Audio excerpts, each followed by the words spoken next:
Suasana haru mewarnai reka ulang kasus ibu bunuh anak kandungnya di Surabaya. Terungkap tersangka sempat memukul dan melempar anaknya yang masih berusia 5 bulan hingga tak bernyawa. Beginilah suasana ketika Eka Sari Yuni Hartini, 25 tahun, tersangka ibu yang tega bunuh anak kandungnya sendiri yang masih berusia 5 bulan ini, tampak menangis ketika dibawa ke rumahnya di kawasan Jalan Siwalan Kerto Tengah, Gang Anggur untuk menjalani serangkaian adegan rekonstruksi. Bahkan tangisnya pecah saat bertemu ibu kandungnya. Dalam rekonstruksi ini, polisi bersama tim Inafis Polrestabes Surabaya tersangka Eka Sari Yuni Hartini yang mengenakan baju tahanan melakukan reka ulang kejadian pembunuhan yang dilakukannya di dalam kamarnya.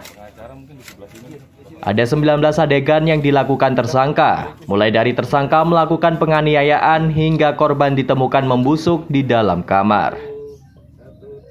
Menurut Kompol Royke Hendrik Francisco, Kapolsek Wonocolo Surabaya, berdasarkan hasil rekonstruksi ini ditemukan perubahan berdasarkan fakta di lapangan. Di mana dari keterangan awal tersangka mengaku hanya melakukan 1 kali pemukulan dan 2 kali melempar buah hatinya.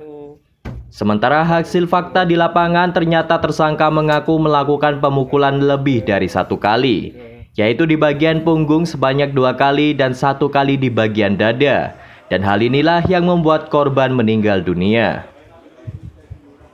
Hasil rekonstruksi kami mendapatkan 19 adegan rekonstruksi, di mana ada beberapa adegan yang mengalami perubahan, khususnya pada saat adegan dari tersangka, di mana tersangka yang pada keterangan awal mengatakan bahwa dia melempar sebanyak 2 kali dan dia memukul sekali,